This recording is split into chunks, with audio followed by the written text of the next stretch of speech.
Hello, അസ്സാം വലൈക്കും. അപ്പോൾ ഇന്ന് ഞാനിവിടെ ഉണ്ടാക്കുന്നത് നമ്മൾ ഒരു കോഴിപ്പാട്സിൻ്റെ ഒരു കറി കേട്ടോ. നമ്മൾ കല്യാണപ്പുരയിലൊക്കെ ഉണ്ടാവുമല്ലോ, ഞായറാഴ്ച അന്ന് രാവിലെ ഉണ്ടാവും കോഴിപ്പാട്സിൻ്റെ കറിയും പൊറാട്ടയും. അപ്പോൾ അത് നല്ല രസമാണല്ലേ, എല്ലാവർക്കും ഇഷ്ടമല്ല കോഴിപ്പാട്സിൻ്റെ ഒരു കറിയും കൂട്ടിയിട്ട് പൊറാട്ട തിന്നാൻ.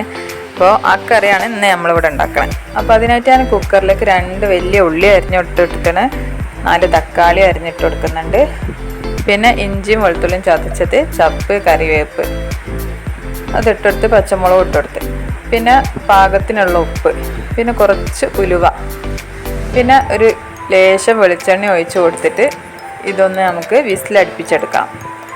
അങ്ങനെ ഒരു 2 വിസിലടിച്ചപ്പോൾ നമ്മൾ ഉള്ളിയും തക്കാളിയൊക്കെ നല്ലോണം വെന്ത് വന്നിട്ടുണ്ട് കേട്ടോ. ഇനി അതൊരു കയ്യിൽ വെച്ചൊന്ന് നല്ലോണം ഒന്നും കൂടി ഒന്ന് ഇളക്കി കൊടുക്കുക.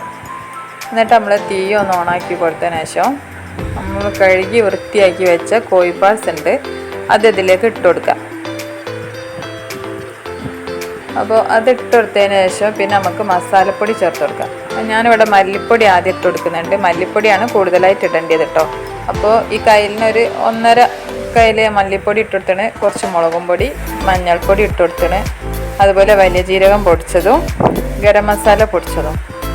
എന്നിട്ട് ഇതൊന്ന് നന്നായിട്ട് ഒന്നും കൂടി ഇളക്കി കൊടുക്കാം. അപ്പോൾ ഇത് ഇളക്കി കൊടുത്തതിന് ശേഷം പിന്നെ ഇതിലേക്ക് കുറച്ച് വെള്ളം ഒഴിച്ചു കൊടുക്കണം.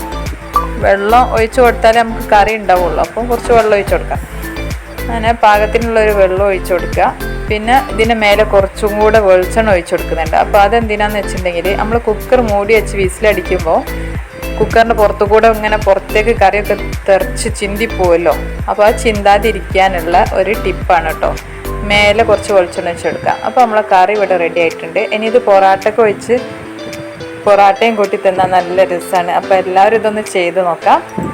അപ്പോൾ ചാനൽ ആദ്യമായിട്ട് ആരും കാണുന്നുണ്ടെങ്കിൽ സബ്സ്ക്രൈബ് ചെയ്യാൻ മറക്കരുത്. ലൈക്കും ഷെയറും കമൻറ്റും ഒക്കെ ചെയ്യാം കേട്ടോ.